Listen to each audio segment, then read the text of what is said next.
무식한 주제에 재벌 흉내는 꼴사나워. 시어머니 강옥분이 며느리에게 마지막으로 내뱉은 말이었습니다. 25년을 함께 산 남편 최태양은 그녀의 모든 재산을 빼앗고 집에서 쫓아냈죠. 폭설이 쏟아지는 밤 짐이 마당에 내던져졌습니다. 시골 출신 주제에 우리 집에 기생했어. 강옥분의 목소리가 눈을 뚫고 날아왔습니다. 하지만 그녀가 들고 나온 낡은 가죽 손가방 속에는 놀라운 비밀이 숨어 있었습니다. 25년간 무식하다고 조롱당한 여자가 사실은 누구였을까요? 시청 전에 구독과 좋아요 꼭 부탁드립니다. 영상 제작에 큰 힘이 됩니다. 너 정말 이혼 서류에 도장 찍을 거야? 안 찍을 거야? 최태양의 목소리가 냉랭했습니다. 거실 소파에 앉은 송은이는 떨리는 손으로 이혼 서류를 쥐고 있었죠. 25년 전 결혼식 날의 행복한 기억이 주마등처럼 스쳐 지나갔습니다. 여보, 우리 정말 이렇게 끝나야 해요?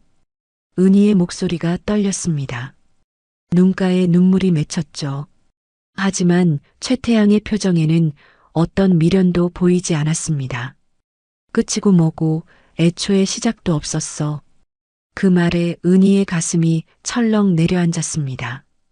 시작도 없었다니 25년이라는 세월이 한순간에 부정당하는 기분이었죠. 거기서 옆방 문이 벌컥 열렸습니다. 시어머니 강옥분이 날카로운 눈빛으로 며느리를 노려봤습니다. 칠순이 넘은 나이지만 여전히 기세가 등등했죠. 아직도 우물쭈물하고 있어? 무식한 주제에 재벌 흉내는 꼴사나워. 강옥분의 목소리가 거실에 울려 퍼졌습니다. 은희는 그 말에 움찔했죠. 재벌 흉내라니 자신은 그저 시골 출신 초등교사였을 뿐인데 말입니다. 어머님, 제가 언제 재벌 흉내를 냈나요? 은희가 조심스럽게 물었습니다. 하지만 강옥분은 코웃음을 쳤죠. 남편 돈으로 명품백 사들고 골프장 다니면서 무슨 귀부인 행세하더니 그게 재벌 흉내 아니고 뭐야? 강옥분의 말에 은희는 할 말을 잃었습니다. 명품백도 골프도 모두 최태양이 사주고 권유한 것들이었거든요. 회사 사모님들 모임에 나가려면 격에 맞게 입고 다녀야 한다면서 말이죠. 그건 태양 씨가 변명하려던 은희의 말을 최태양이 잘랐습니다. 됐어. 이제 그만 좀 해. 빨리 도장 찍고 나가줘. 최태양의 얼굴에는 짜증이 역력했습니다. 마치 오래된 가구를 처분하는 듯한 태도였죠. 은희는 그런 남편의 모습이 낯설었습니다. 재산 분할은요? 제 명의로 된 것들이 있잖아요. 은희가 떨리는 목소리로 물었습니다. 최태양과 강옥분이 동시에 웃음을 터뜨렸죠. 그 웃음소리가 은희의 귓가에 날카롭게 꽂혔습니다. 당신 명의로 된 재산이 어디 있어? 최태양이 비웃었습니다. 은희는 순간 머리가 하얘졌죠. 분명히 5년 전에 한옥이랑 논밭을. 맞아, 당신 명의로 바꿨지. 그런데 그게 다시 내 명의로 바뀐 지 오래야. 최태양의 말에 은희는 숨이 막혔습니다. 언제 그런 일이 있었는지 전혀 기억나지 않았거든요. 제가 동의한 적 없는데요. 동의? 당신이 서명한 서류가 산더미야. 법무사 앞에서 직접 도장 찍었잖아. 최태양이 서류 뭉치를 탁자에 내던졌습니다. 은희가 떨리는 손으로 서류를 펼쳐봤죠. 정말로 자신의 서명과 도장이 찍혀 있었습니다. 이건 세금 문제 때문에 잠깐 명의만 옮긴다고 하셨잖아요. 은희의 목소리가 떨렸습니다. 기억이 났죠. 3년 전 최태양이 세무사와 함께 와서 세금 절약을 위해 명의를 잠깐 바꿔야 한다고 했던 날 말입니다. 잠깐? 내가 언제 그랬어? 증거라도 있어? 최태양의 얼굴에 냉소가 번졌습니다. 은희는 아무 말도 할 수 없었죠. 녹음이나 문자 같은 증거는 없었으니까요. 시골에서 데려온 것 치고는 욕심이 많네. 25년 동안 우리 집에 기생하면서 먹고 입고 쓴 게 얼마인데. 강옥분이 거들었습니다. 은희는 그 말에 눈물이 터져 나왔죠. 기생이라뇨? 저는 25년 동안 이 집안을 위해서 뭘 했는데? 밥하고 빨래한 게 대단한 거야? 그걸로 수억짜리 재산을 달라고? 강옥분의 말이 점점 거칠어졌습니다. 은희는 자신이 지난 25년 동안 해온 모든 일들이 한순간에 무가치해지는 기분이었죠. 어머님, 저는 아이들도 키우고 시부모님 병수발도. 병수발은 당연히 며느리가 해야지. 강옥분이 비웃었습니다. 은희는 가슴이 찢어지는 것 같았죠. 시아버지 투병 기간 내내 병원을 오가며 간호했던 날들이 떠올랐습니다. 자, 이제 그만 서명하고 나가. 더 이상 시간 낭비하고 싶지 않아. 최태양이 볼펜을 은희 앞에 내밀었습니다. 은희는 떨리는 손으로 볼펜을 집었죠. 다른 선택지가 없었습니다. 위자료는요? 위자료? 무슨 면목으로 위자료를 받으려고 해? 최태양의 목소리가 차가웠습니다. 은희는 그제야 깨달았죠. 이 사람들에게서 단 한 푼도 받을 수 없다는 걸 말입니다. 결국 은희는 이혼 서류에 도장을 찍었습니다. 25년 결혼 생활을 끝내는 순간이었죠. 좋아, 이제 짐 싸서 나가. 최태양의 말에 은희는 비틀거리며 일어섰습니다. 방으로 들어가 짐을 싸기 시작했죠. 하지만 25년치 살림을 어떻게 다 담을 수 있겠습니까? 1시간 후 은희는 작은 캐리어 하나와 낡은 가죽 손가방만 들고 거실로 나왔습니다. 나머지는 다 두고 가야 했죠. 뭐야, 이게 다야? 강옥분이 은희의 짐을 보며 혀를 찼습니다. 네, 어머님. 은희가 고개를 숙였습니다. 그때 강옥분이 갑자기 캐리어를 낚아챘죠. 잠깐, 이 안에 뭐가 들었는지 확인해야겠어. 우리 집 물건 몰래 가져가는 거 아니야? 강옥분이 캐리어를 열었습니다. 안에는 낡은 옷가지 몇 벌과 사진첩, 그리고 은희의 개인 물품들이 들어 있었죠. 이건 내가 산 건데? 강옥분이 코트 하나를 꺼내 들었습니다. 5년 전 겨울 강옥분이 은희에게 선물했던 코트였죠. 어머님께서 주신 건데. 내가 줬으니까 내 거지.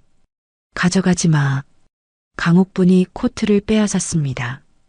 그리고는 캐리어 안에서 명품 지갑과 액세서리들도 하나씩 꺼냈죠. 이것들도 다 우리 돈으로 산 거잖아.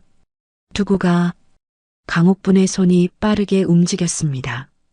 결국 캐리어 안에는 낡은 옷 몇 벌만 남았죠. 이제 됐네. 나가. 최태양이 현관문을 열었습니다. 은희가 비틀거리며 현관으로 향했죠. 그때 강옥분이 마지막 일격을 날렸습니다. 시골 출신 주제에 우리 집에 25년이나 기생했으면 됐지. 이제 썩 꺼져. 강옥분의 목소리와 함께 은희의 캐리어가 현관 밖으로 던져졌습니다. 옷가지들이 바닥에 흩어졌죠. 하늘에서는 눈이 떨어지기 시작했습니다. 은희는 무릎을 꿇고 흩어진 짐을 주었습니다. 눈이 옷을 적셔왔죠. 현관문이 쾅 닫히는 소리가 등 뒤에서 들렸습니다. 눈은 점점 더 세게 내렸습니다. 은희는 젖은 옷가지들을 캐리어에 우겨넣고 손가방을 꼭 껴안았죠. 그 손가방만은 절대 놓칠 수 없었습니다. 돌아가신 어머니의 유일한 유품이었거든요. 은희는 눈속을 걸었습니다. 25년을 살았던 집이 점점 멀어졌죠. 어디로 가야 할지 막막했습니다. 하지만 걸음을 멈출 수는 없었습니다. 버스 정류장에서 눈을 피하며 은희는 손가방을 열어봤습니다. 안에는 낡은 수첩과 오래된 사진 몇 장, 그리고 작은 천보자기에 쌓인 무언가가 들어 있었죠. 천보자기를 풀자 황금빛 메달이 나타났습니다. 대성그룹 창립 20주년 기념이라는 글씨와 함께 복잡한 문양이 새겨져 있었죠. 은희는 그게 뭔지 정확히 알지 못했습니다. 어머니가 돌아가시기 전에 꼭 간직하라고 했던 물건이라는 것만 기억날 뿐이었죠. 눈은 밤새 내렸습니다. 은희의 새로운 인생이 그렇게 시작됐습니다.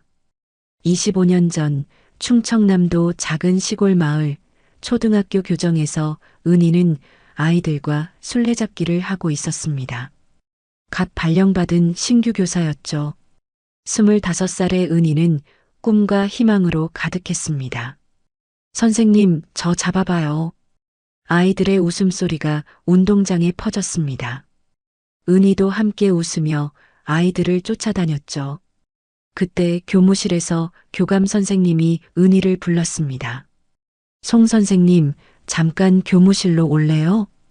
은희가 교무실로 들어가자 낯선 남자가 앉아 있었습니다. 깔끔한 정장 차림의 최태양이었죠. 여기 서울에서 오신 분인데 우리 학교 리모델링 공사 담당자래요. 교감이 소개했습니다. 최태양이 일어나 악수를 청했죠. 안녕하세요. 건축회사 현장 소장 최태양입니다. 은희가 조심스럽게 악수를 받았습니다. 최태양의 손이 따뜻했죠. 송은희입니다. 그날 이후 최태양은 자주 학교에 들렀습니다. 공사 일정 때문이라고 했지만 사실은 은희를 보기 위해서였죠. 선생님, 점심 드셨어요? 어느 날 최태양이 도시락을 들고 나타났습니다.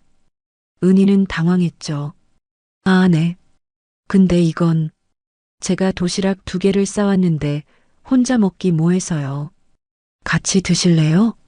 최태양의 미소가 햇살처럼 따뜻했습니다.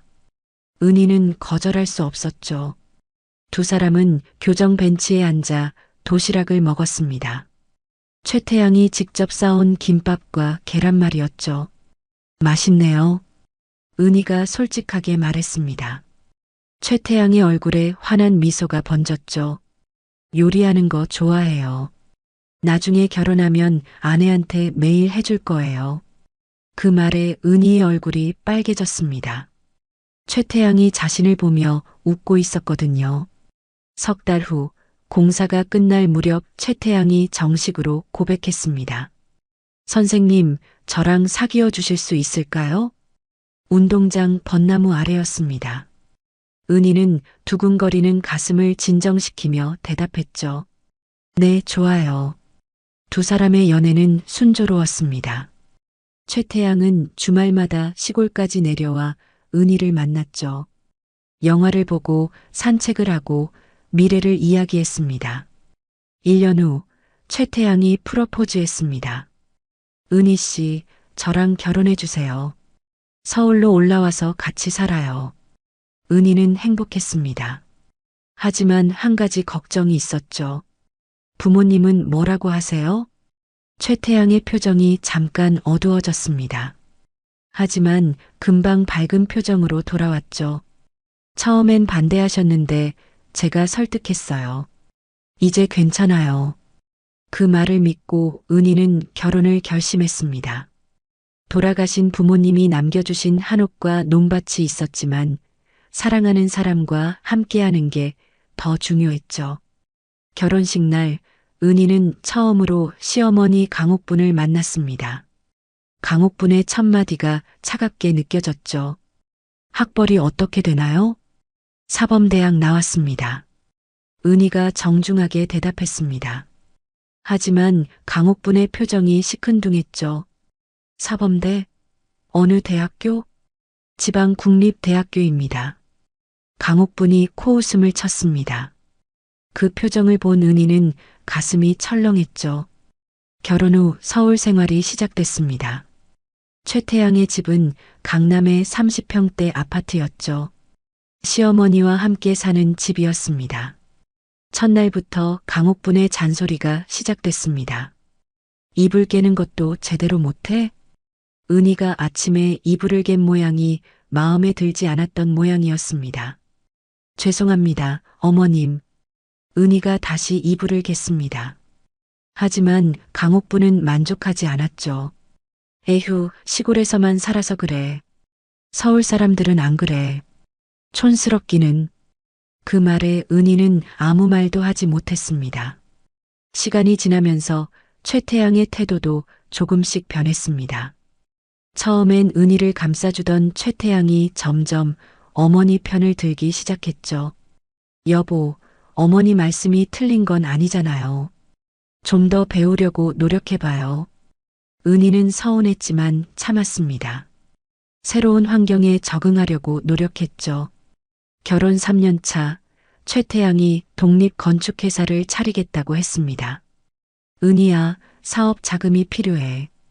당신 친정 한옥 좀 팔 수 있을까? 은희는 망설였습니다. 그 한옥은 할아버지 때부터 내려온 집이었거든요. 꼭 팔아야 해요? 은희가 조심스럽게 물었습니다. 최태양이 은희의 손을 잡았죠. 우리 미래를 위해서야. 사업 성공하면 더 큰 집 사줄게. 그 말에 은희는 고개를 끄덕였습니다. 사랑하는 남편을 위해서라면 뭐든 할 수 있었죠. 한옥은 3억에 팔렸습니다. 최태양의 회사가 시작됐죠. 회사는 순조롭게 성장했습니다. 2년 후 또다시 자금이 필요하다고 했습니다. 이번엔 논밭을 팔아야겠어. 큰 프로젝트가 들어왔거든. 은희는 이번에도 동의했습니다. 논밭은 5억에 팔렸죠. 그렇게 은희의 친정 재산이 하나둘 최태양의 사업 자금으로 들어갔습니다. 어머니가 남겨주신 보험금 2억까지 모두 말이죠. 여보, 고마워. 당신 덕분에 회사가 커지고 있어. 최태양이 은희를 안아줬습니다. 은희는 행복했죠. 자신의 희생이 가족의 미래를 밝게 만든다고 믿었습니다. 하지만 회사가 커질수록 최태양의 태도는 더 차가워졌습니다. 집에 늦게 들어오는 날이 많아졌고 은희와 대화하는 시간도 줄어들었죠. 그래도 은희는 참았습니다. 남편이 바쁘니까 이해해야 한다고 스스로를 달랬습니다. 결혼 10년 차, 은희는 문득 깨달았습니다. 자신의 이름으로 된 재산이 하나도 없다는 걸 말이죠. 모든 게 최태양 명의였습니다. 하지만 부부니까 괜찮다고 생각했습니다. 설마 남편이 자신을 배신할 거라고는 상상도 못했죠. 25년이 그렇게 흘러갔습니다. 그리고 오늘 모든 게 끝났습니다. 명절이 다가왔습니다. 결혼 15년 차 추석이었죠. 은희는 일주일 전부터 준비에 여념이 없었습니다. 전이나 제대로 붙일 수 있니? 강옥분이 부엌을 들여다보며 잔소리를 했습니다. 은희는 땀을 닦으며 대답했죠. 네, 어머님. 녹두전이랑 동그랑땡 다 준비했습니다. 맛이나 있으려나 모르겠네. 강옥분의 목소리에 불신이 가득했습니다. 명절 당일 시댁 친척들이 모두 모였습니다. 큰 집, 작은 집 식구들까지 20명이 넘었죠. 은희는 아침부터 음식을 나르느라 정신이 없었습니다. 제사상 차리는 것 좀 봐.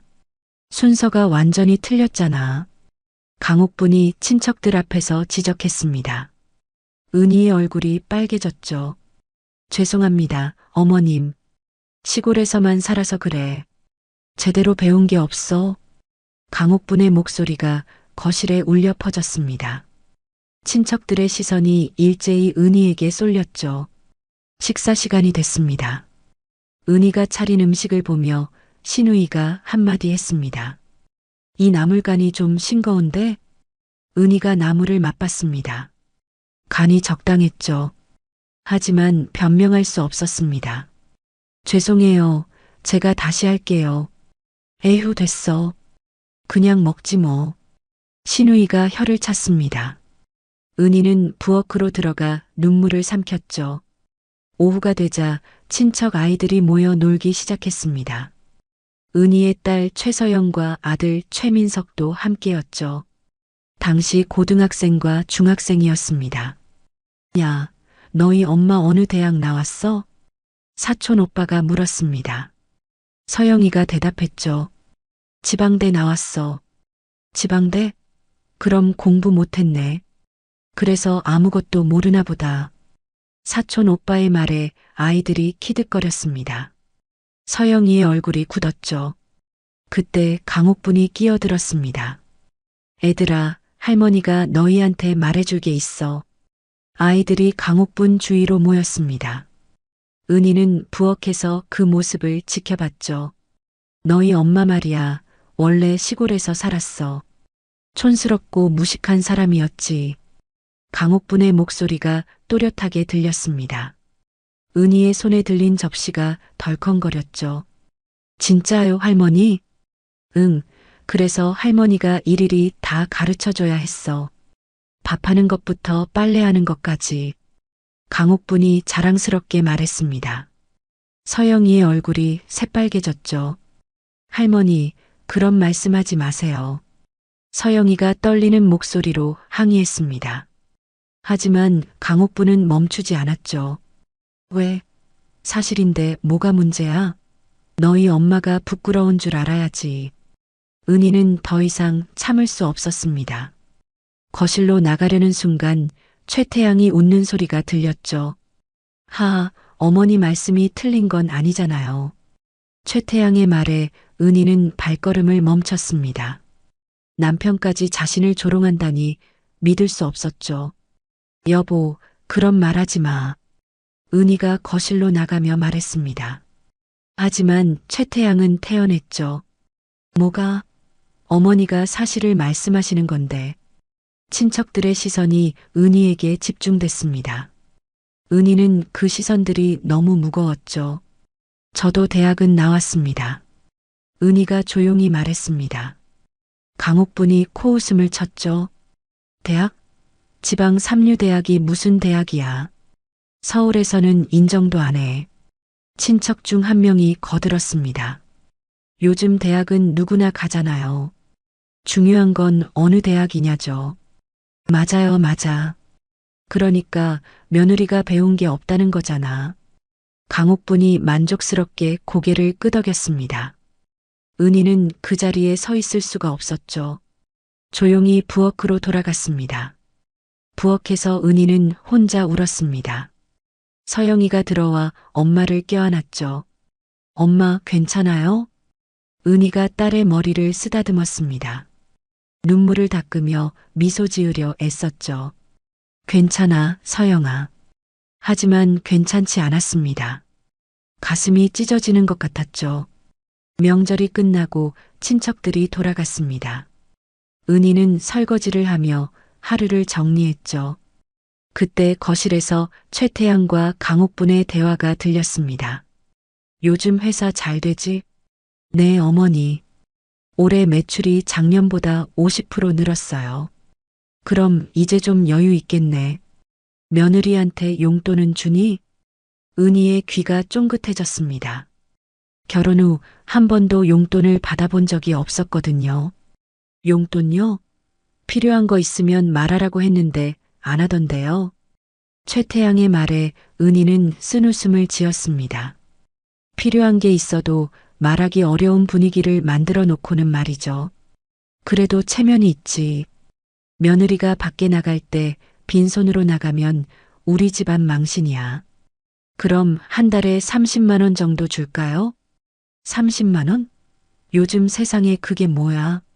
최소 100만 원은 줘야지. 은희는 놀랐습니다. 시어머니가 자신을 감싸주다니 처음 있는 일이었죠. 하지만 다음 말을 듣고 실망했습니다. 그래야 며느리가 밖에서 우리 집안 자랑하고 다니지. 체면 칠해라도 해야 해. 결국 시댁 체면을 위한 것이었습니다. 은희 자신을 위한 게 아니었죠. 다음 날 최태양이 은희를 불렀습니다. 은희야, 앞으로 용돈 줄 테니까 옷이랑 화장품 좀 사. 너무 촌스럽게 다니지 말고. 고마워요, 여보. 은희가 미소 지었습니다. 하지만 최태양의 다음 말에 미소가 사라졌죠. 회사 사모님들 모임 있잖아. 거기 나갈 때 너무 초라하면 내 체면이 안 서. 결국 남편 체면을 위한 것이었습니다. 은희의 가슴이 서늘해졌죠. 그날 이후 은희는 명품 옷을 입고 골프를 배우기 시작했습니다. 최태양이 시킨 일이었죠. 하지만 시간이 지나자 그게 약점이 됐습니다. 바로 오늘 이혼당하는 날 말이죠. 명품 옷과 골프가 재벌 흉내를 낸 증거가 됐습니다. 은희는 깨달았습니다. 25년 동안 자신은 조롱과 모욕의 대상이었다는 걸 말이죠. 눈이 그친 다음 날 아침이었습니다. 은희는 찜질방에서 밤을 보냈죠. 6,000원짜리 입장권으로 하룻밤을 해결할 수 있었습니다. 손가방을 열어보니 지갑에 현금이 30만 원 남아 있었습니다.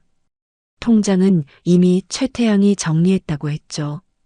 인터넷 뱅킹에 접속해 봤지만 모든 계좌가 해지됐습니다. 이 돈으로 얼마나 버틸 수 있을까? 은희는 계산해 봤습니다. 한 달은커녕 2주도 버티기 어려웠죠. 가장 먼저 할 일은 방을 구하는 것이었습니다. 부동산을 돌아다니며 가장 싼 방을 알아봤죠.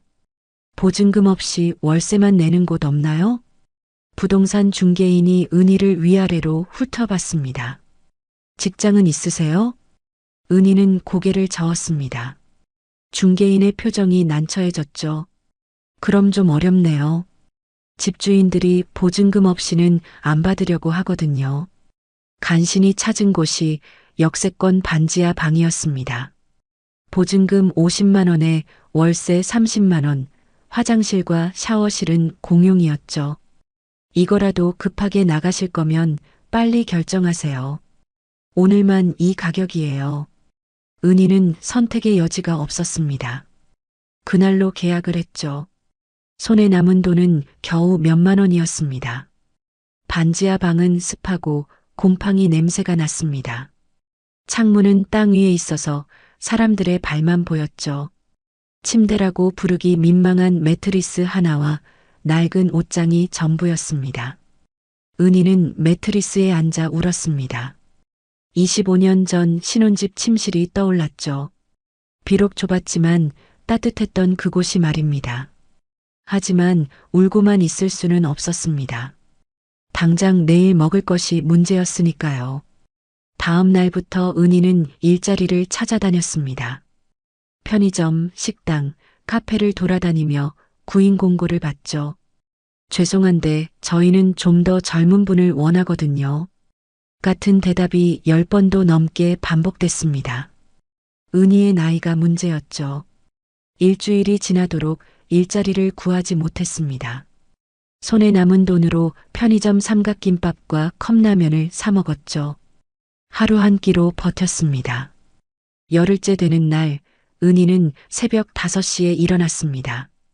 골목을 걸으며 폐지를 찾기 시작했죠. 골판지 상자와 신문지를 모았습니다. 아줌마, 처음 보는 얼굴인데? 같은 구역에서 폐지를 줍던 할머니가 말을 걸었습니다. 네, 어제부터 시작했어요. 이거 쉬운 일 아니야. 하루 종일 돌아다녀야 10,000원 정도 벌어. 할머니의 말에 은희는 고개를 끄덕였습니다. 그래도 선택의 여지가 없었죠. 오전 내내 폐지를 주워 수레에 가득 담았습니다. 고물상에 가니 겨우 8,000원을 받았죠. 허리는 끊어질 것 같았고 손은 상처투성이었습니다. 집으로 돌아와 거울을 봤습니다. 불과 2주 만에 얼굴이 푸석푸석해졌죠. 손은 거칠어지고 피부는 탔습니다. 거울 속 자신이 낯설었습니다. 밤이 되면 악몽을 꿨습니다. 강옥분과 최태양이 나타나 조롱하는 꿈이었죠. 무식한 촌년 재벌 흉내는 꼴사납다. 꿈속에서도 그 목소리가 들렸습니다.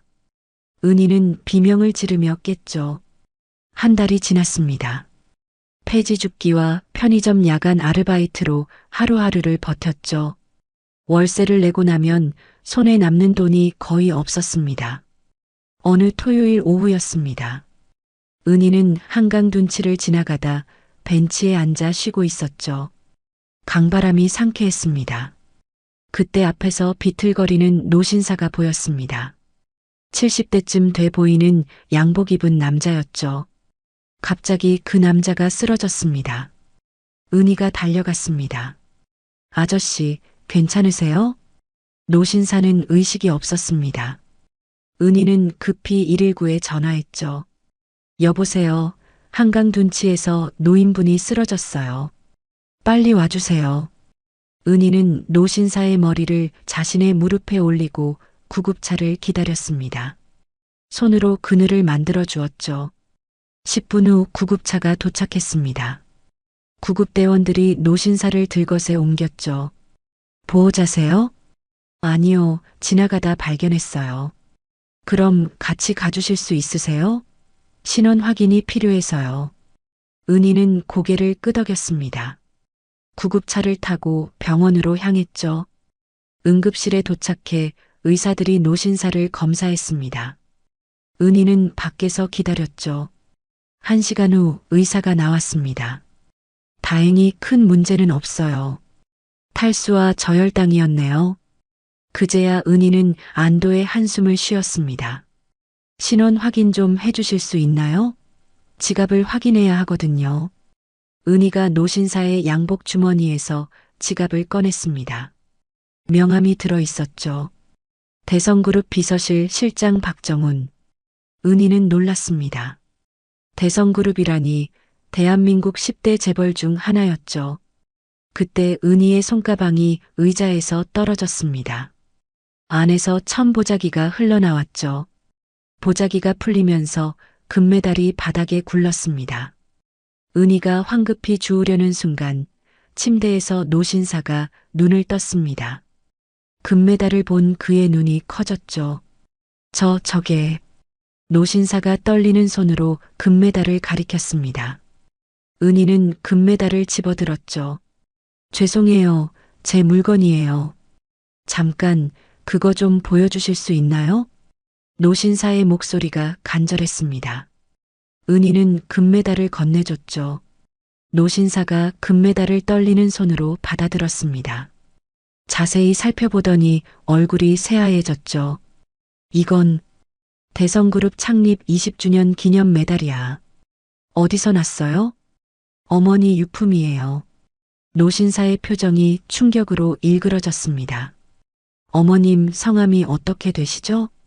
송영숙입니다. 송영숙? 혹시 다른 이름은 없었나요? 은희는 고개를 갸웃했습니다. 그러고 보니 어머니 주민등록증에 다른 이름이 적혀 있었던 기억이 났죠. 원래 이름은 이명숙이었던 것 같아요. 나중에 개명하셨대요. 노신사가 벌떡 일어나 앉았습니다. 의사가 놀라 말렸죠. 아직 안정을 취하셔야 해요. 하지만 노신사는 은희의 손을 덥석 잡았습니다. 당신 혹시 이명숙 씨 딸이에요? 네, 그런데. 은희가 당황했습니다. 노신사의 눈에서 눈물이 흘러내렸죠. 찾았다. 40년 만에 드디어 찾았어. 노신사가 중얼거렸습니다. 은희는 무슨 말인지 이해할 수 없었죠. 지금 당장 회장님께 연락드려야겠어요. 노신사가 떨리는 손으로 휴대폰을 꺼냈습니다. 은희는 혼란스러웠죠. 대체 무슨 일이 벌어지고 있는 걸까요? 노신사 박정훈은 전화를 걸었습니다. 상대방이 받자마자 다급하게 말했죠. 회장님, 저 박정훈입니다. 지금 당장 만나 뵈어야 할 일이 생겼습니다. 전화 너머로 굵은 목소리가 들렸습니다. 무슨 일인가? 자네가 그렇게 다급할 일이 뭔가? 이명숙 씨 기억하십니까? 전화 저편이 갑자기 조용해졌습니다. 몇 초간의 침묵이 흘렀죠. 영숙이를 왜 갑자기? 따님을 찾았습니다. 뭐라고? 전화기 너머로 무언가 떨어지는 소리가 들렸습니다. 박정훈이 계속 말했죠. 지금 제 앞에 계십니다. 금메달을 가지고 있어요. 당장 데려와. 내가 직접 확인하겠네. 은희는 옆에서 대화를 듣고 있었지만 무슨 말인지 이해할 수 없었습니다. 저 실장님, 무슨 일인지 설명 좀 해주시겠어요? 박정훈이 은희를 돌아봤습니다. 눈가에 아직 눈물이 남아 있었죠. 따님, 지금부터 제가 말씀드리는 게 믿기 어려우실 겁니다.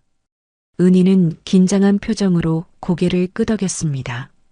40년 전 대성그룹 임동철 회장님께는 사랑하는 여자가 있었어요. 바로 이명숙 씨였죠. 박정훈이 천천히 이야기를 풀어나갔습니다. 당시 회장님은 정략 결혼을 해야 하는 상황이었습니다. 하지만 이명숙 씨를 너무 사랑하셨죠. 은희의 가슴이 두근거리기 시작했습니다. 그래서 비밀리에 결혼하셨어요. 법적으로는 아니었지만 두 분은 부부나 다름없었죠. 박정훈의 목소리가 떨렸습니다. 1년 후 이명숙 씨가 임신하셨습니다. 회장님은 너무 기뻐하셨죠. 하지만 문제가 생겼어요. 무슨 문제요? 은희가 물었습니다. 정치적 보복이었습니다. 당시 정권이 대성그룹을 압박하고 있었거든요. 회장님의 약점을 찾아내려고 혈안이 돼 있었죠. 박정훈이 한숨을 쉬었습니다. 그래서 회장님은 결단을 내리셨습니다. 이명숙 씨와 태어날 아기를 숨기기로 말이죠. 은희의 손이 떨리기 시작했습니다. 출산 직전 이명숙 씨를 시골로 보내셨어요. 충청남도의 작은 마을이었죠. 거기서 따님을 낳으셨습니다. 그게 저인가요? 은희의 목소리가 갈라졌습니다. 박정훈이 고개를 끄덕였죠. 네. 회장님은 매달 비밀리에 생활비를 보내셨어요. 하지만 직접 만나지는 못하셨죠. 너무 위험했거든요. 그럼 왜 어머니는 아무 말도 안 하셨죠? 약속하셨으니까요. 회장님과 따님을 지키기 위해서요. 은희의 눈에서 눈물이 흘러내렸습니다. 그런데 따님이 5살 때 이명숙 씨가 갑자기 돌아가셨어요. 교통사고였죠. 박정훈의 목소리가 잠겼습니다. 회장님이 급히 사람을 보냈지만 이미 늦었어요. 더 큰 문제는 따님이 행방불명됐다는 거였죠. 행방불명이요? 네. 친척이 데려갔다는 이야기만 들었을 뿐 어디로 갔는지 알 수 없었어요. 이름도 바뀌었고요. 은희는 기억을 더듬었습니다. 어머니가 돌아가신 후 외할머니 집에서 자랐던 기억이 났죠. 그리고 중학교 때 할머니가 돌아가신 후 혼자 살았습니다. 40년 동안 회장님은 따님을 찾으셨어요. 하지만 이름이 바뀌고 기록도 남아있지 않아서 찾을 수 없었죠. 그런데 제가 어떻게 그 금메달 때문입니다. 그건 특별히 제작된 거예요. 단 10개만 만들었죠. 회장님 가족들에게만 나눠준 겁니다. 은희가 금메달을 다시 받습니다. 뒷면에 작은 일련 번호가 새겨져 있었죠. 그 번호가 7번이면 맞습니다. 이명숙 씨에게 드린 메달이거든요. 은희가 금메달을 뒤집어 봤습니다. 정말로 7이라는 숫자가 새겨져 있었죠.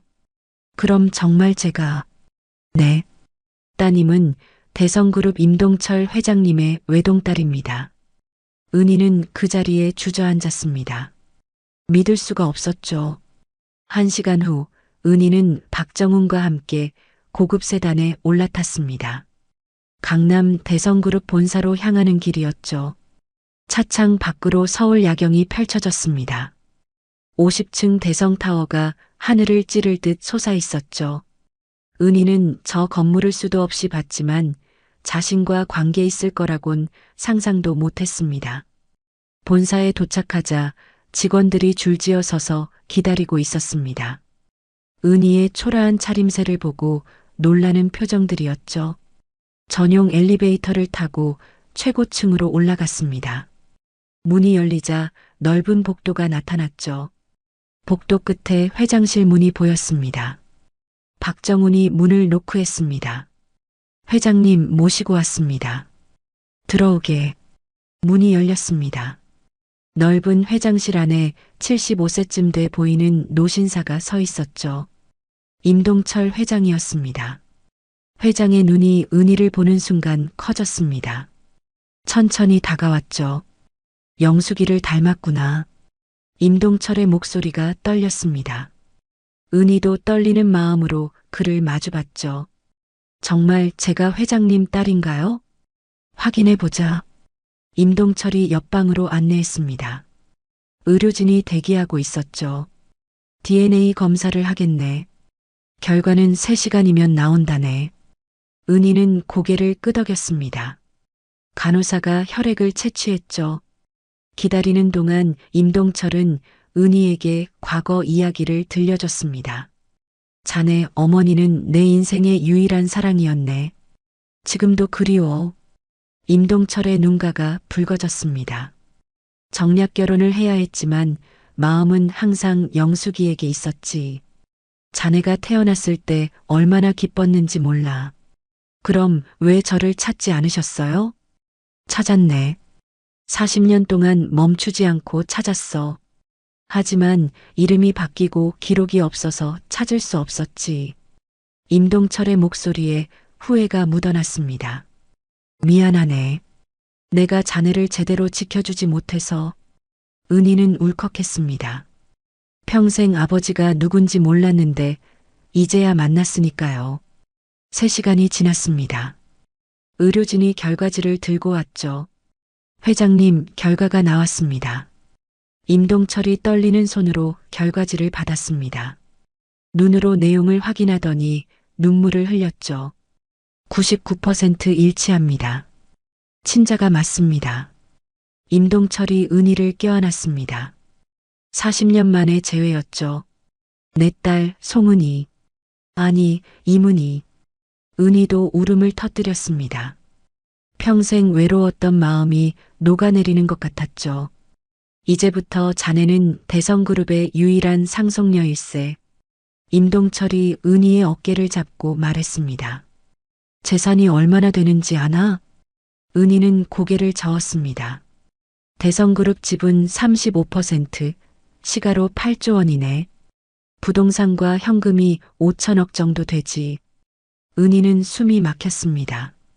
상상할 수 없는 금액이었죠. 모두 자네 거야.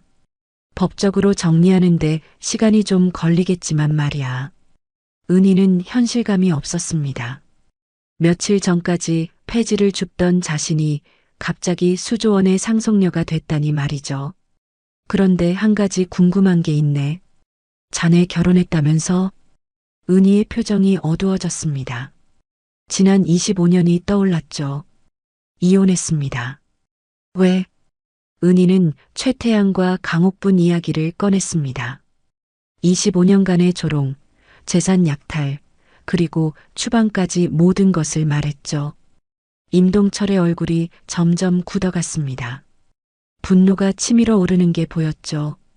감히 내 딸을 그렇게 대했다고? 임동철의 목소리가 차가워졌습니다. 박정훈, 당장 법무팀 불러. 네, 회장님. 박정훈이 전화를 걸었습니다. 10분 후 법무팀 전원이 회장실에 모였죠. 최태양이란 자 모든 거래 내역 조사해. 송은이, 아니 이문희 명의로 된 것들 전부 찾아내. 임동철의 명령이 떨어졌습니다. 그리고 사기죄로 고발 준비해. 증거 확보부터 시작하고. 알겠습니다, 회장님. 법무팀장이 대답했습니다. 1시간 후 충격적인 보고가 올라왔습니다. 회장님, 큰일 났습니다. 뭔 일인가? 최태양이 따님 명의로 대출을 받았습니다. 총 50억 원입니다. 뭐라고? 임동철이 벌떡 일어났습니다. 담보가 뭔가? 저희 계열사 대성건설 소유 부지입니다. 임동철의 얼굴이 새빨개졌습니다. 우리 땅을 불법으로 담보 잡았다고? 네. 서류를 위조한 것으로 보입니다. 당장 고발해. 사기죄, 횡령죄, 배임죄 전부 적용하고. 임동철의 명령이 떨어졌습니다. 복수의 시작이었죠. 은희는 옆에서 모든 걸 지켜봤습니다. 하루아침에 세상이 바뀐 기분이었죠. 그리고 자신을 25년간 괴롭혔던 사람들에 대한 복수가 시작되려 하고 있었죠. 다음 날 새벽 6시였습니다. 최태양의 집 앞에 검은색 승용차 여러 대가 멈춰섰죠. 국세청입니다. 압수수색 영장 집행하겠습니다. 현관문을 두드리는 소리에 최태양이 잠에서 깼습니다. 급히 문을 열자 국세청 조사관들이 들어왔죠. 뭐 하는 짓이야? 최태양이 소리쳤습니다. 하지만 조사관들은 아랑곳하지 않고 집안을 뒤지기 시작했죠. 탈세 혐의로 조사받게 됐습니다. 협조해 주시죠. 조사관이 영장을 내밀었습니다. 최태양의 얼굴이 파랗게 질렸죠. 같은 시각 최태양의 건축회사에도 조사팀이 들이닥쳤습니다. 직원들이 출근하기 전이었죠. 컴퓨터 전부 압수합니다. 서류도 모두 가져갑니다. 조사관들이 사무실을 샅샅이 뒤졌습니다. 회계장부, 계약서, 이메일 내역까지 모든 것을 압수했죠. 오전 9시 주요 언론사에 보도자료가 배포됐습니다. 대성그룹 상속녀 사기 결혼 피해 25년간 재산 약탈당해. 기사 제목이 포털 사이트 메인을 장식했습니다. 클릭수가 폭발적으로 늘어났죠. 기사 내용은 충격적이었습니다. 은희가 대성그룹 회장의 외동딸이라는 사실, 25년간 무식하다고 조롱당한 사실, 그리고 모든 재산을 빼앗긴 사실이 상세히 나와 있었죠. 더 충격적인 건 녹음 파일이었습니다. 기사 하단에 첨부된 음성 파일을 클릭하자 최태양의 목소리가 흘러나왔죠. 시골에서 데려온 것 치고는 쓸모 있더라. 재산 다 빼냈으니까. 최태양이 동료들과 술 마시며 한 말이었습니다. 무식한 것이 의심도 안 하더라고. 서류의 사인만 받으면 끝이야. 동료들의 웃음소리도 함께 녹음돼 있었습니다. 이제 이혼하면 모든 게 내 거지. 완벽한 계획이었어. 녹음 파일을 들은 네티즌들이 분노했습니다. 댓글창이 순식간에 불타올랐죠. 진짜 인간 쓰레기네요. 25년을 속였다니. 저런 사기꾼은 처벌받아야 합니다. 오전 10시 최태양의 회사 앞에 취재진이 몰려들었습니다. 카메라 플래시가 터졌죠. 대표님, 사실입니까? 전 아내가 재벌 딸인 줄 몰랐습니까? 기자들이 소리쳤습니다. 최태양은 대답하지 못하고 고개만 숙였죠. 25년간 무식하다고 놀렸다는데 해명해 주시죠. 재산을 불법으로 빼앗았다는 의혹에 대해서는요? 기자들의 질문 공세가 이어졌습니다. 최태양은 아무 말도 하지 못했죠. 그때 회사 직원 한 명이 나와 폭탄 발언을 했습니다. 사장님이 회식 때마다 부인 험담했어요. 시골 출신이라고 무시했죠. 직원의 증언에 카메라가 일제히 돌아갔습니다.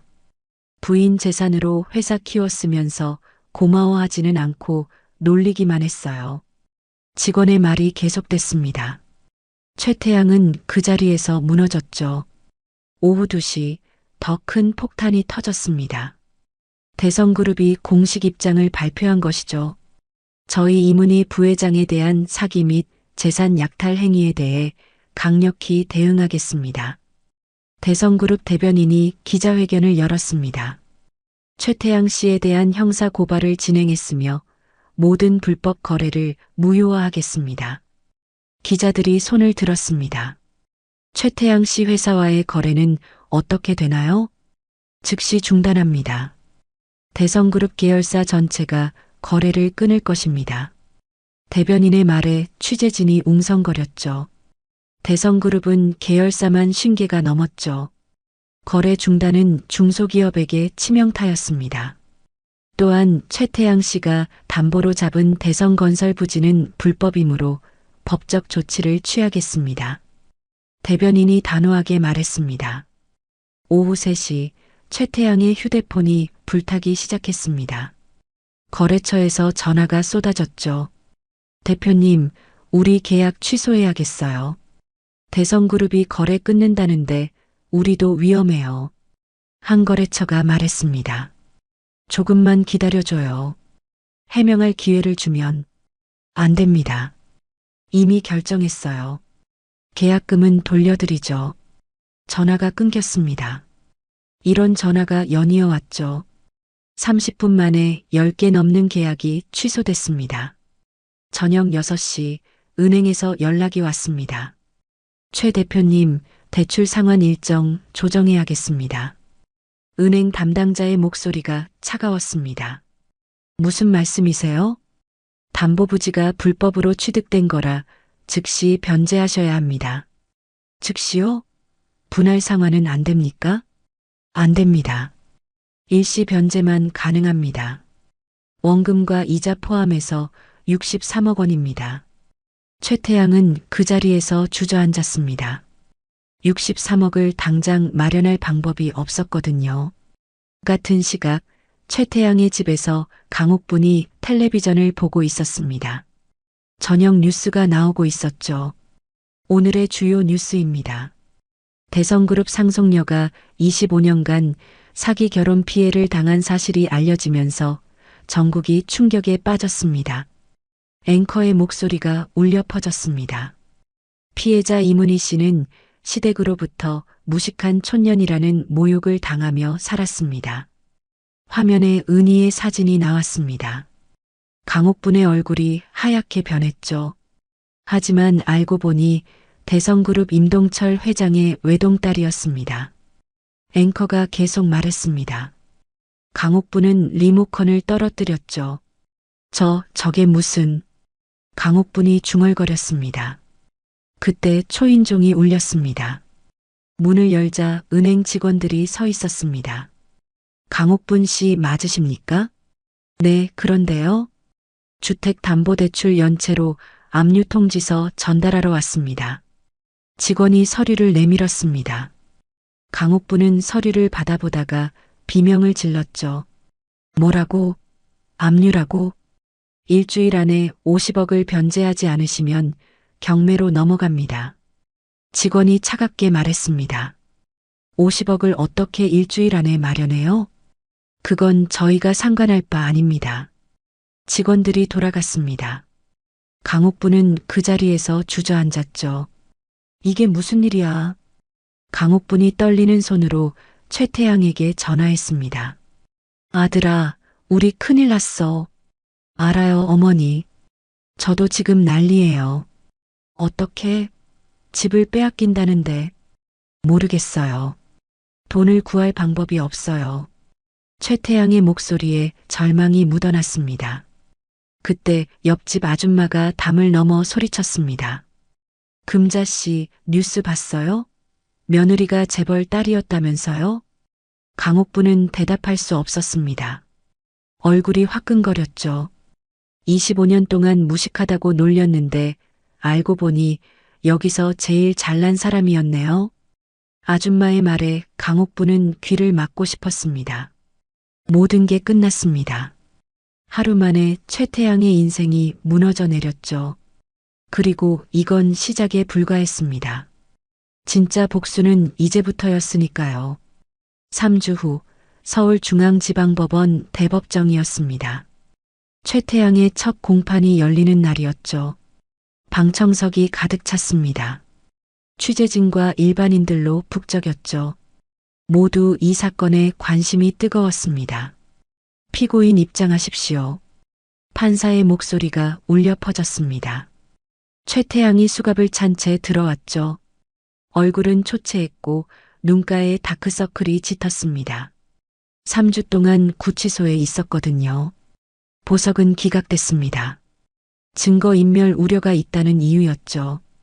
검사 측 증인 나오십시오. 문이 열리고 은희가 들어왔습니다. 방청석이 술렁거렸죠. 은희의 모습은 완전히 달라져 있었습니다. 고급 정장을 입고 머리를 단정하게 올렸죠. 25년 전 초라했던 모습은 찾아볼 수 없었습니다. 최태양은 그런 은희를 보며 식은땀을 흘렸습니다. 증인, 선서해 주십시오. 은희가 손을 들고 선서했습니다. 양심에 따라 숨김없이 진실만을 말할 것을 엄숙히 선서합니다. 은희의 목소리는 또렷하고 당당했습니다. 옛날에 위축된 모습은 없었죠. 증인, 피고인과의 관계를 말씀해 주십시오. 검사가 물었습니다. 25년간 결혼 생활을 한 전 남편입니다. 은희가 최태양을 바라보며 대답했습니다. 최태양은 고개를 숙였죠. 결혼 당시 재산이 어떻게 됐습니까? 친정에 한옥과 논밭, 그리고 어머니 보험금이 있었습니다. 총 10억 정도 됐죠. 그 재산은 어떻게 됐나요? 모두 피고인에게 넘어갔습니다. 사업 자금이 필요하다고 해서요. 검사가 서류를 꺼냈습니다. 재판장님, 이게 명의 이전 서류입니다. 증인 명의에서 피고인 명의로 바뀐 기록이죠. 판사가 서류를 검토했습니다. 증인, 이 명의 이전에 동의하셨습니까? 사업을 위해서라고 들었습니다. 세금 문제도 있고 잠깐만 명의를 옮긴다고 했죠. 은희가 담담하게 대답했습니다. 그런데 다시 돌려받지 못하셨군요. 네. 이혼 당일에야 모든 게 피고인 명의로 영구히 바뀌었다는 걸 알았습니다. 방청석에서 한숨소리가 들렸습니다. 피고인, 반박할 말 있습니까? 판사가 최태양에게 물었습니다. 국선 변호사가 일어났죠. 부부 사이에 재산을 관리하는 건 자연스러운 일입니다. 사기 의도가 있었다고 보기 어렵습니다. 변호사가 변론했습니다. 하지만 검사가 폭탄을 터뜨렸죠. 재판장님, 결정적 증거를 제출하겠습니다. 검사가 USB를 내밀었습니다. 법원 직원이 USB를 재생했죠. 곧 최태양의 목소리가 법정에 울려 퍼졌습니다. 야, 미친 거 아냐? 재산 다 내 명의로 바꿨어. 이제 이혼하면 다 내 거야. 친구들과 술 마시며 한 대화였습니다. 법정이 조용해졌죠. 시골에서 데려온 것 치고는 쓸모 있더라. 무식한 것이 의심도 안 하고 다 믿어. 최태양의 웃음소리까지 녹음돼 있었습니다. 방청석에서 웅성거리는 소리가 들렸죠. 이혼 서류도 준비했어. 변호사랑 다 짜고 있다고. 완벽한 계획이지. 녹음이 끝났습니다. 법정이 수렁했죠. 피고인, 이 녹음에 대해 해명하시겠습니까? 판사가 물었습니다. 최태양은 말문이 막혔죠. 그건 술 먹고 한 농담이었습니다. 농담이었다고요? 그럼 실제로 재산을 가로채지 않았습니까? 검사가 따졌습니다. 최태양은 대답하지 못했죠. 또 다른 녹음이 있습니다. 검사가 두 번째 파일을 재생했습니다. 어머니, 이제 이혼하려고요. 재산은 다 정리했고요. 최태양이 강옥분에게 한 말이었습니다. 잘했다. 그 촌년이 뭘 알겠어. 무식한 것이 우리 집안 체면만 깎아먹었지. 강옥분의 목소리도 녹음돼 있었습니다. 방청석에서 야유가 터져나왔죠. 재판장님, 이건 명백한 사기입니다. 처음부터 재산을 가로챌 목적으로 결혼한 겁니다. 검사가 강하게 주장했습니다. 증인께 물어보겠습니다. 25년간 어떤 대우를 받으셨습니까? 은희가 심호흡을 했습니다. 그리고 담담하게 말하기 시작했죠. 무식한 촌년이라고 불렸습니다. 명절마다 친척들 앞에서 망신을 당했죠. 은희의 목소리가 떨렸습니다. 자녀들 앞에서도 무시당했습니다. 배운 게 없다고, 글도 제대로 못 쓴다고 했죠. 방청석에서 훌쩍이는 소리가 들렸습니다. 그래도 참았습니다. 가족이니까 이해해야 한다고 스스로를 달랬죠. 은희의 눈에서 눈물이 흘러내렸습니다. 하지만 모든 게 거짓이었습니다. 저를 이용해서 재산만 빼앗으려던 계획이었죠. 은희가 최태양을 똑바로 쳐다봤습니다. 최태양은 고개를 들 수 없었죠. 단순히 재산만 빼앗긴 게 아닙니다. 25년간 인간으로서의 존엄성을 짓밟혔습니다. 은희의 마지막 말에 방청석에서 박수가 터져나왔습니다. 판사가 망치를 두드려 질서를 잡았죠. 다음 증인 나오십시오. 최태양의 전 직원이 증인으로 나왔습니다. 피고인이 회식 때마다 부인을 어떻게 말했습니까? 시골 출신이라고 무시했습니다. 친구들한테 자랑하듯이 말했죠. 직원의 증언이 이어졌습니다. 재산을 빼앗은 것도 알고 계셨습니까? 네. 사장님이 직접 말씀하셨습니다. 부인 재산으로 회사 키웠다고요. 증언이 끝났습니다. 최태양의 변호사는 더 이상 변론할 것이 없었죠. 다음 공판에서 최종 변론을 듣겠습니다. 오늘 공판은 여기까지입니다. 판사가 선언했습니다.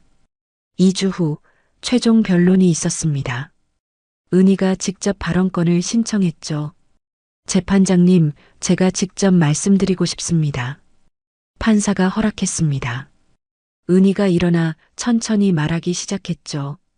25년 동안 무식한 촌년이라고 불렸습니다. 하지만 저는 대학을 나왔고 교사였습니다. 은희의 목소리가 법정에 울려 퍼졌습니다. 그래도 참았습니다. 사랑하는 남편이었고 가족이었으니까요. 은희가 잠시 말을 멈췄습니다. 하지만 그 모든 걸 이용당했습니다. 제 순진함을, 제 사랑을, 제 헌신을 말이죠. 은희의 눈에서 눈물이 흘렀습니다. 저는 오늘 여기서 말씀드립니다. 제가 원하는 건 단순한 재산 회복이 아닙니다. 은희가 최태양을 똑바로 봤습니다. 제 인간으로서의 존엄성을 되찾고 싶습니다. 그리고 이런 일이 다시는 일어나지 않기를 바랍니다. 은희의 말이 끝났습니다. 법정이 조용했죠. 잠시 후 박수가 터져 나왔습니다. 판사가 최종 판결을 내렸습니다. 피고인 최태양은 명백한 사기 의도를 가지고 혼인 관계를 이용했습니다. 판사의 목소리가 엄숙했습니다. 따라서 징역 7년을 선고합니다. 또한 피해자에게 모든 재산을 반환하고 위자료 50억 원을 지급하라. 판사가 망치를 두드렸습니다. 최태양은 그 자리에 무너졌죠. 은희는 법정을 나섰습니다. 취재진이 몰려들었지만 담담한 표정이었죠.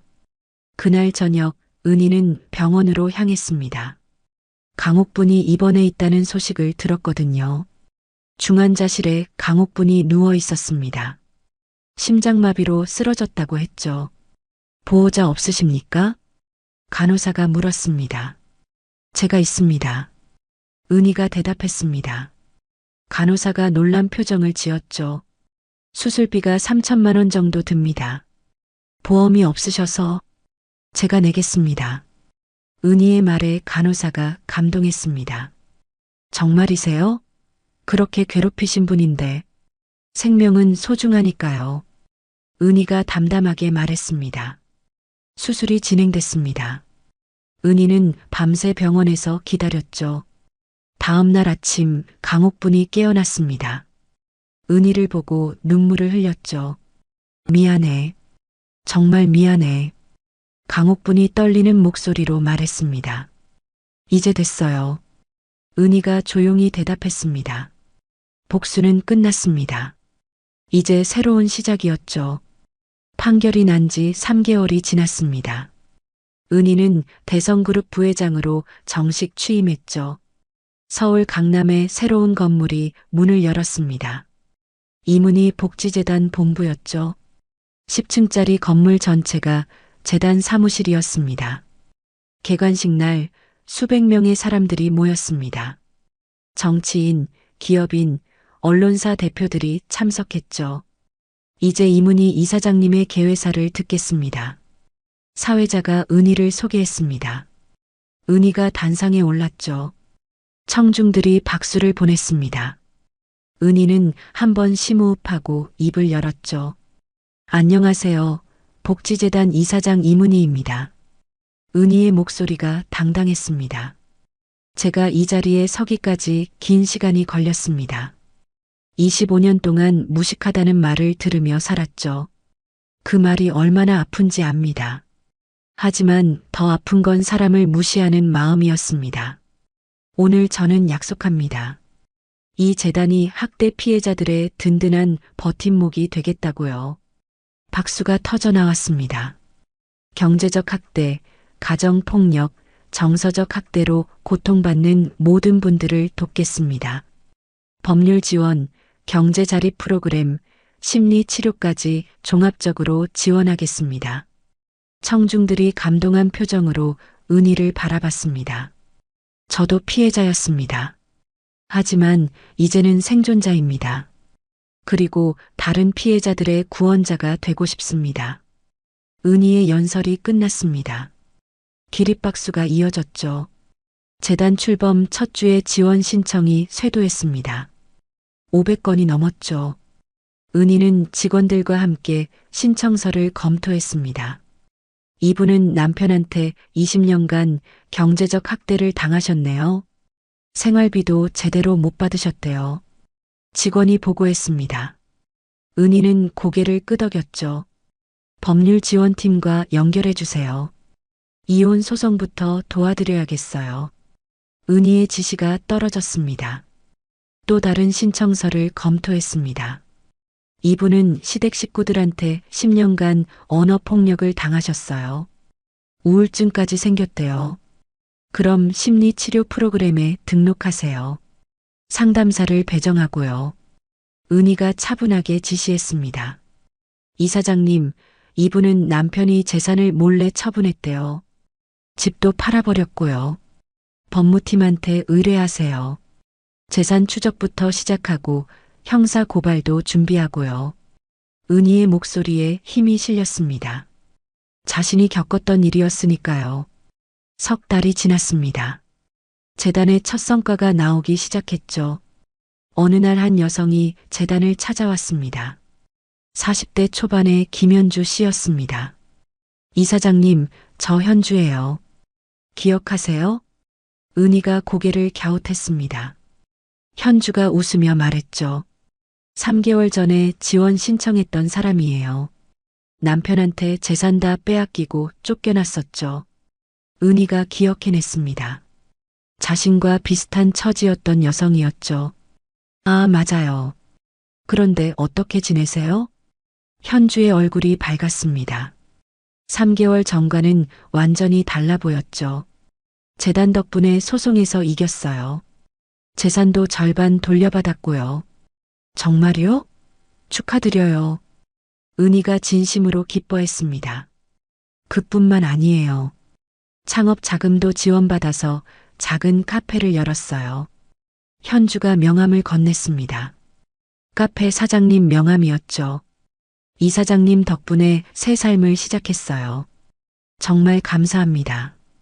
현주가 고개를 숙여 인사했습니다. 은희의 눈가가 뜨거워졌죠. 제가 한 게 아니에요. 본인이 용기를 냈으니까 가능했던 거죠. 아니에요. 이사장님이 손 잡아주지 않았으면 저는 여전히 절망 속에 있었을 거예요. 현주의 말에 은희는 보람을 느꼈습니다. 이런 순간을 위해 재단을 만든 거였죠. 이런 사례가 점점 늘어났습니다. 한 달에 50명씩 자립에 성공했죠. 은희는 바쁜 나날을 보냈습니다. 하지만 행복했습니다. 의미 있는 일을 하고 있다는 확신이 있었거든요. 어느 날 은희에게 편지가 도착했습니다. 강옥분이 보낸 편지였죠. 은희는 망설이다가 편지를 열었습니다. 이 편지를 쓰기까지 오랜 시간이 걸렸다. 무슨 말로 시작해야 할지 모르겠네. 너를 25년 동안 무시하고 괴롭힌 거 지금 생각하면 부끄럽기 짝이 없다. 너가 얼마나 훌륭한 사람인지 알아보지 못했어. 너가 병원비를 내주었을 때 정말 놀랐어. 그렇게 괴롭힌 나를 왜 살렸는지 이해할 수 없었지. 하지만 그게 당신이라는 사람이었어. 복수보다 인간성을 선택한 사람. 이제 와서 미안하다는 말이 무슨 소용이 있을까? 하지만 꼭 하고 싶었어. 정말 미안하다. 용서해 주렴. 건강하게 지내라. 편지를 다 읽은 은희는 조용히 편지를 접었습니다. 눈물이 흘렀죠. 용서는 했습니다. 하지만 잊을 수는 없었습니다. 그 25년이 너무 길었으니까요. 은희는 답장을 썼습니다. 편지 잘 받았습니다. 용서는 했습니다. 하지만 관계를 회복하기는 어려울 것 같습니다. 25년의 상처가 그만큼 깊었으니까요. 하지만 건강하게 지내시길 바랍니다. 어머님도 이제 평화롭게 사셨으면 좋겠습니다. 편지를 보내고 은희는 마음이 한결 가벼워졌습니다. 진짜로 끝난 것 같았죠. 1년 후 재단은 큰 성과를 발표했습니다. 연간 지원 인원 1200명, 이 중 800명이 경제적 자립에 성공했습니다. 발표회에서 은희가 말했습니다. 무엇보다 기쁜 건 피해자들이 다시 웃을 수 있게 됐다는 겁니다. 저도 피해자였습니다. 하지만 이제는 생존자이고 여러분과 함께 걸어가는 동행자입니다. 발표회가 끝나고 은희는 사무실로 돌아왔습니다. 창밖으로 서울 야경이 펼쳐졌죠. 25년 전 이곳에 올라왔을 때가 떠올랐습니다. 무서웠고 외로웠죠.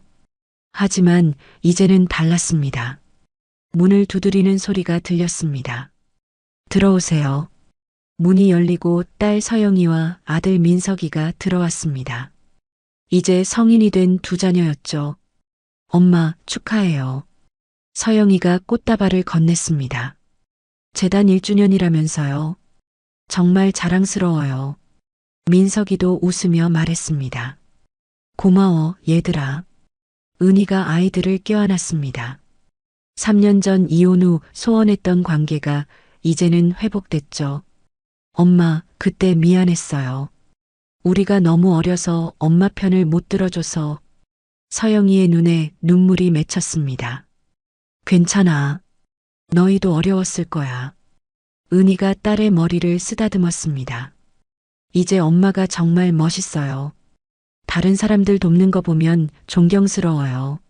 민석이가 진심으로 말했습니다. 엄마는 항상 너희가 자랑스러워.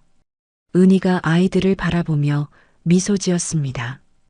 가족의 시간이 흐르고 밤이 깊어갔습니다. 아이들이 돌아간 후 은희는 혼자 생각에 잠겼죠. 25년간의 고통, 그리고 극적인 반전, 완벽한 복수까지 모든 게 꿈 같았습니다. 하지만 가장 값진 건 복수가 아니었습니다. 다른 사람들을 도우며 느끼는 보람이었죠.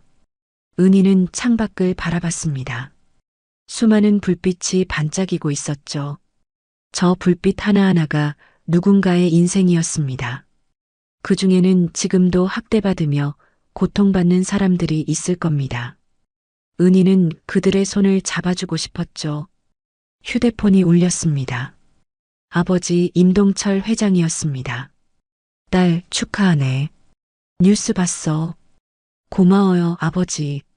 자랑스럽네. 정말로.